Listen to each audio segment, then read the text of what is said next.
Hey y'all, this is a quick video to show how I created these handmade locks with curly ends. I use this Cuban twist double strand hair.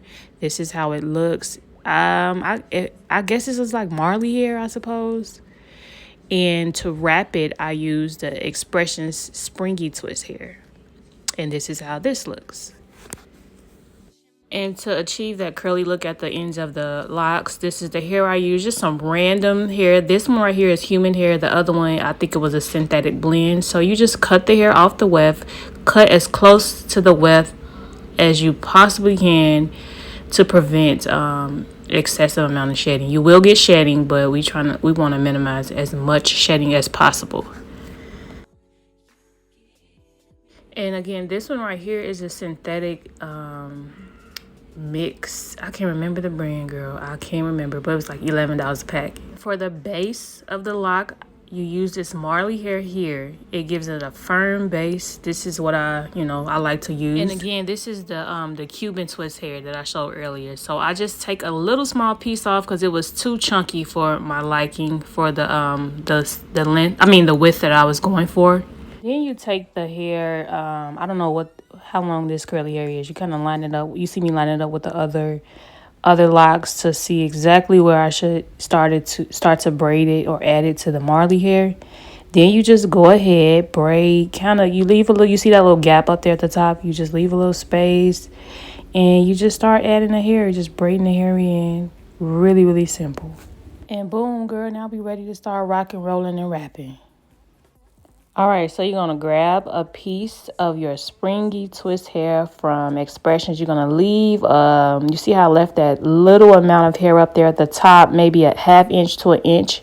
Wrap tightly around at the beginning, maybe 3 or 4 times, and then you just start wrapping. Girl, this is not a wrapping tutorial. I don't know how to explain it. I just be wrapping. But when you do wrap and you run out of hair, just go over the last part that you left off of.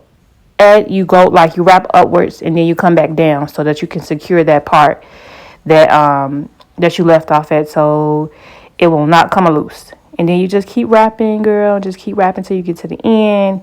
And I secure the ends of mine with nail glue. Just put a little dot over the spot you want to end at and just wrap over it. And then palm roll it a little bit, girl, and we good to go.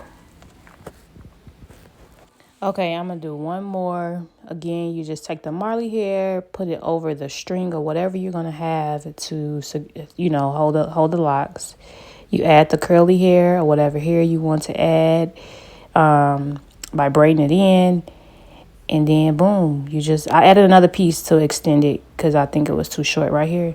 And then, boom, you just start wrapping. I will say, I noticed that the curly hair is better. This is my first time doing this like this. The curly hair is better. I tried with body wave, but the body wave is so freaking loose that when you cut it off the weft, it sheds a lot. So I'm still kind of experimenting with that. And the more locks I create, the better it'll be, and I can give you guys a little insight. But for now, the curly hair is much easier to add and for it to stay on the locks. So boom, secure that with some nail glue and bow, we good.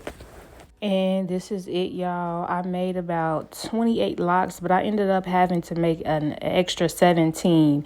Originally, this was for my daughter, but I noticed that this was not age appropriate. They were too long, so I just installed them on my niece. She ended up coming into town and wanted her hair done, and I feel like it was more, age appropriate for her. So like I said, I ended up having to do 17 more locks, which took longer, and I'll upload a video on how I installed